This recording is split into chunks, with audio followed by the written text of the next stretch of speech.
E aí, galera esperta, que é o professor Beto Brito, errei o meu nome, já vi uma coisa dessa.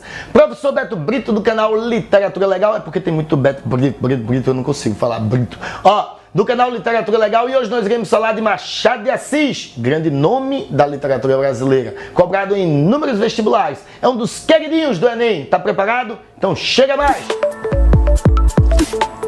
Pois bem, pessoal, Machado de Assis é o maior nome da literatura realista brasileira. Mas não pense que pelo fato dele ser um autor realista, ele produziu apenas obras realistas. Negativo. Machado de Assis começou romântico, escreveu várias obras românticas, poesia romântica, conto romântico, teatro romântico, romance romântico. Só que essa fase da produção dele é considerada uma fase ainda imatura da literatura do autor. Então, por isso é muitas vezes essa fase é esquecida em vestibulares. Vale lembrar que ele escreveu nessa fase alguns romances muito conhecidos já. Por exemplo, ó, Helena, Ressurreição, Amor e a Luva, são todas obras dessa fase romântica do autor.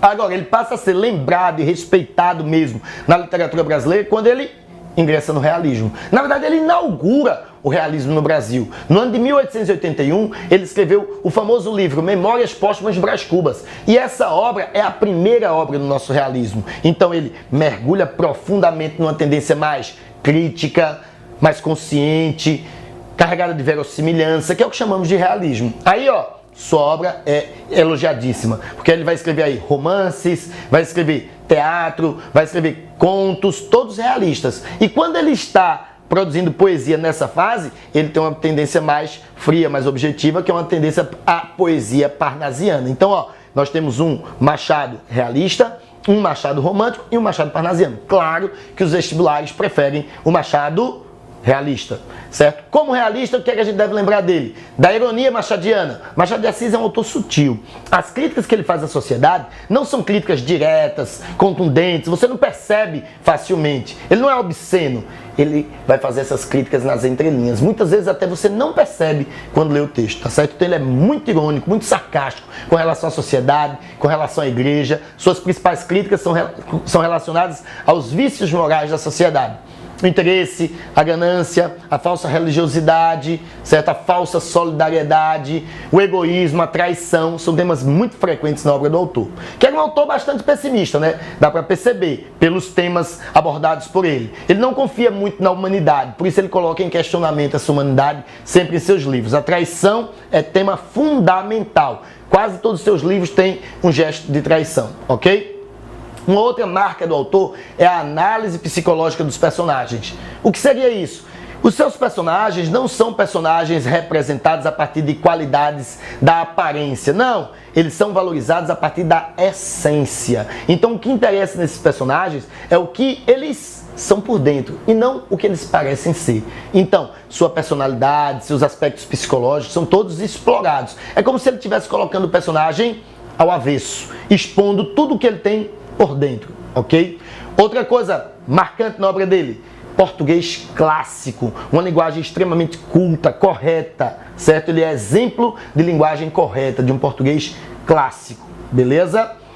Vale salientar que ele ficou conhecido como autor psicólogo, viu? Essa coisa da análise psicológica que nós comentamos aqui fez com que ele ficasse conhecido como autor psicólogo. Claro que eu não posso passar em branco sem citar a crítica social. Claro, se ele é um autor realista, obviamente, professor, ele vai fazer crítica social. Não esqueçam, as críticas são principalmente direcionadas à burguesia e à igreja. Quais suas principais obras? Na produção de romances. Romances, Memórias Póstumas de Brás Cubas, Quincas Borba e Dom Casmurro. A famosa trilogia machadiana. Nessa trilogia, vamos lembrar de Brás Cubas, que é o defunto autor. É muito lembrado pelos vestibulares. Por que ele fez um defunto autor? Porque ele queria narrar a obra de maneira diferente, de trás para frente, inovadora. E queria também isentar esse narrador das relações sociais, fazendo com que ele fosse verdadeiro em tudo o que ele estava falando. Dom Casmurro é o destaque dessas obras, porque é o livro mais conhecido da literatura brasileira, justamente pela polêmica que envolve Bentinho e Capitu. O narrador Bentinho conta uma história acusando sua esposa de ter traído. Nós não podemos confiar completamente porque ele narra tudo em primeira pessoa. Então é uma visão parcial dos fatos, ou seja, é a opinião dele. Você acredita? Se quiser. entenderam? Não tem comprovação legal dos fatos. Quando a gente fala de contos, vale lembrar do Alienista, obra fantástica, muito lembrada em vestibulares, e outros contos até menores, porque o Alienista ele transita entre conto e novela, tá certo? Mas aí temos outros contos menores, como A Cartomante, temos também A Missa do Galo, que são obras muito conhecidas do autor. Professor, na produção teatral tem Quase Ministro, e na produção poética tem ocidentais, mas não é realista, é parnasiana, tá certo? Machado de Assis é lembrado em todos os vestibulares brasileiros. Geralmente, quando lembram ele, também falam de metalinguagem. Por quê? Porque ele tinha, pessoal, essa coisa de falar com o leitor. Ele brincava comentando sobre o livro na própria obra. E aí, quando ele conversava com o leitor fazendo isso, ele estava fazendo metalinguagem, que era uma tentativa de deixar o texto mais, vamos assim dizer, interativo, certo? Quebrar a quarta barreira. O autor, ele se dirige ao leitor, e isso é o que chamamos de metalinguagem, ou em alguns vestibulares chamam simplesmente de conversa com o leitor. É uma marca do Machado de Assis muito cobrada. Pelo que eu conheço de questões de vestibulares, o mais citado é ironia, pessimismo e metalinguagem, Machado de Assis, ok? Espero que vocês tenham gostado da nossa revisão. Se gostaram, curta aqui agora mesmo, certo? Esse vídeo, compartilhem em suas redes sociais, falem para os amiguinhos, para todo mundo detonar no vestibular. Valeu, ei! Se inscreve no nosso canal aqui embaixo, tá bom? Valeu, até mais, tchau!